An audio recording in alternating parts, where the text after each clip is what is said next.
ಮತ್ತು ದಾವಣಗೆರೆ ಸಮಾವೇಶ, ದೊಡ್ಡ ಸಮಾವೇಶ, ಇವರಪ್ಪಂತ ಸಮಾವೇಶ ಮಾಡಿಕೊಳ್ಳಪ್ಪ, ಯಾರು ಬೇಡ ಅಂತಾರೆ. ನಾವು ಬಿಜೆಪಿ ಸಮಾವೇಶ ಮಾಡ್ತೀವಿ, 3 ಲಕ್ಷ ಜನ ಸೇರಿಸಿ ರಾಷ್ಟ್ರೀಯ ನಾಯಕರು ಕಳಿಸ್ತೀವಿ, ಕೇಂದ್ರ ಸಚಿವರನ್ನು ಕಳಿಸ್ತೀವಿ, ವಿಪಕ್ಷ ನಾಯಕರನ್ನು ಕಳಿಸ್ತೀವಿ, ಸದಾನಗೌಡರು ಕಳಿಸ್ತೀವಿ, ಯಡಿಯೂರಪ್ಪನ ಕಳಿಸ್ತೀವಿ. ರಾಜ್ಯದ ಅಧ್ಯಕ್ಷ ಸಾರಥ್ಯದಲ್ಲಿ ಹಿರಿಯರಾದ ನಮ್ಮ ರವೀಂದ್ರನಾಥ್ ಅವರ ನೇತೃತ್ವದಲ್ಲಿ ಭಾರತೀಯ ಜನತಾ ಪಾರ್ಟಿಯ ನಮ್ಮ ಇಡೀ ರಾಜ್ಯದ 3 ಉಪಚುನಾವಣೆ ಸೋತ ಸಭೆಗಳಲ್ಲಿ ನೋವಾಗಿದೆ. ಆತ್ಮವಿಶ್ವಾಸ ಬರಬೇಕು. ಮುಂಬರುವ ಸ್ಥಳೀಯ ಸಮಿತಿಗಳಲ್ಲಿ ನಮ್ಮ ಕಾರ್ಯಕರ್ತರ ಮುಖಂಡರಿಗೆ ಆತ್ಮವಿಶ್ವಾಸ ಮೂಡಿಸಬೇಕು.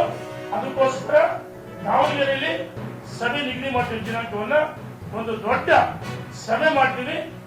ಇನ್ನು ಮುಂದೆ ಈ ರೀತಿ ಮಾತಾಡೋದನ್ನ ಕೈ ಬಿಡಬೇಕು. ಇಲ್ಲ ನಿಮಗೆ ಪಕ್ಷದಲ್ಲಿ ಇರಕ್ಕೆ ಇಷ್ಟ ಅಂದ್ರೆ ಹೊರಗಡೆ ಹೋಗಪ್ಪ, ಇಲ್ಲ ಅಂದ್ರೆ ನಮ್ಮ ಕೇಂದ್ರ ನಾಯಕರನ್ನ ನಾವೆಲ್ಲರೂ ಭೇಟಿ ಮಾಡಿ. ಈಗ ನನ್ನ ಮೊದಲನೇ ಹಂತದಲ್ಲಿ 40 ಜನ ಪ್ರವಾಸ ಮಾಡಿದ್ವಿ. ಇನ್ನು ಮುರುಡೇಶ್ವರಕ್ಕೆ 100 ಜನ ಆಗ್ತೀವಿ ಸಂಖ್ಯೆ. ದಾವಣಗೆರೆಗೆ ಸೋತವರು ಮತ್ತು ದಾವಣಗೆರೆಯಲ್ಲಿ ಹಾಲಿ ಮಾಜಿ ಲೋಕಸಭೆ, ವಿಧಾನಸಭೆ, ವಿಧಾನ ಪರಿಷತ್ತು ಮತ್ತು ಸೋತವರು ಗೆದ್ದವರು ಮಾಜಿ ಮಂತ್ರಿಗಳೆಲ್ಲ ಸೇರಿಸಿ ಒಂದು ದೊಡ್ಡ ಪೂರ್ವಭಾಸ ಮಾಡಿ ದಾವಣಗೆರೆಯಲ್ಲಿ ದಿನಾಂಕ ನಿಶ್ಚಯ ಮಾಡ್ತೀವಿ ಅಂತ ಹೇಳಿ ನಾನು ಈ ಸಂದರ್ಭದಲ್ಲಿ ಇನ್ನೊಂದು ಮಾತು ಏನಿದೆ, ಲಫುಟ್ಟನ್ ಮಕ್ಕಳು ಆಯ್ತಪ್ಪ, ನಮ್ಮ ಬಗ್ಗೆ ಲಫುಟ್ಟನ್ ಮಕ್ಕಳು ಹೇಳ್ತೀವಿ, 3rd ಗ್ರೇಡ್ ಅಂತ ಹೇಳ್ತೀವಿ, ಹಂದಿ ಅಂತ ಹೇಳ್ತೀವಿ. ಆಯ್ತು, ನಾವೆಲ್ಲ 3rd ಗ್ರೇಡ್ ಪಾಪ, ಲಫುಟ್ ನಿನ್ನ ಮಕ್ಕಳ, ನೀನ್ ಆಸ್ತಿ ಕೇಳಕ್ ಬರ್ತೀವಿ ಅಂದ್ರೆ ನಾಳೆ ಕೊಡ್ತೀಯಾ? ನೀನ್ ಆಸ್ತಿ ಕೇಳಕ್ ಬರ್ತೀವಿ ನಿನ್ ಮನೆ ಮುಂದೆ ಹೇಳ್ತೀವಿ. ಅವ್ರೊಂದು ಭ್ರಷ್ಟಾಚಾರ ನನಗೆ ಗೊತ್ತಿದೆ. ಇವತ್ತು ಮಾತ್ರ ಹೆಂಗಿಂಗ್ ಆಯ್ತು, ಏನ್ ಮಾಡ್ತೀವಿ ಗೊತ್ತಿ ಹೇಳ್ತೀನಿ. ನಾವು ಇದಾದ್ರೆ ನೀವ್ಯಾರಪ್ಪ ನಮ್ಮ ವಿರುದ್ಧ ಮಾತಾಡೋದು? ಅಯೋಗ್ಯ. ಜನ ತೀರ್ಮಾನ ಮಾಡಿದ್ರೆ ನೀವು ಅಯೋಗ್ಯರು. ಈ ರಾಜ್ಯದ ಜನ, ಕಾರ್ಯಕರ್ತರು, ಮುಖಂಡರು ಎಲ್ಲರಿಗೂ ಕರೆ ಮಾಡಿದ್ರೆ ಅಂತ ಅಯೋಗ್ಯರು ಹೊರಗಡೆ ಆಗ್ತೀರಿ ಅಂತ ಹೇಳ್ತಾರೆ. ಪಕ್ಷದಿಂದ ಇಡೀ ರಾಜ್ಯದ ಕಾರ್ಯಕರ್ತರು, ಮುಖಂಡರು ಧ್ವನಿಯಾಗಿ ನಾವು ಹೋರಾಟ ಮಾಡ್ತಾ ಇದೀವಿ.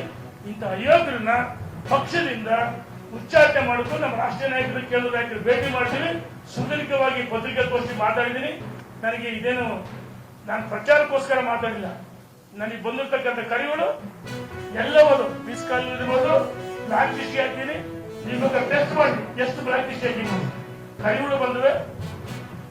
ಆದ್ರೆ ಈ ಕರೆಗಳು ಬ್ಲಾಕ್ ಇವರೇ ಸ್ಟೇಟಸ್ ಹಾಕಿಸಿ ಈ ರೀತಿ ನಿಮಗೆ ಗುಂಡಾಗಳು ಕರೆ ಮಾಡ್ತಾ ಸತ್ಯ ಇದು.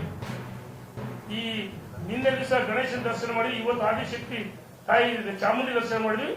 ನಮಗೆ ಬ್ಲಾಕ್ ಮೇಲ್ ಮಾಡ್ತಾರೆ, ಗುಂಡಾಗಿರಿ ಮಾಡ್ತಾರೆ. ನಾವು ನಮ್ಮ ಕಾರ್ಯಕರ್ತರಿಗೆ ಹೇಳಿದ್ರೆ ಯಾವ ರೀತಿ ನಿಮ್ಮ ನಂಬರ್ ಹಾಕಿ ಗೊತ್ತೈತಿ, ಅದು ಕೆಲಸ ಮಾಡಲ್ಲ. ನಿನ್ನ ಹೊಲಸು ಬಾಯಿ ಇನ್ನು ಮುಂದೆ ಸರಿ ಮಾಡ್ಕೆ ಅಂತ ಹೇಳಿ ಹೇಳ್ತೀನಿ.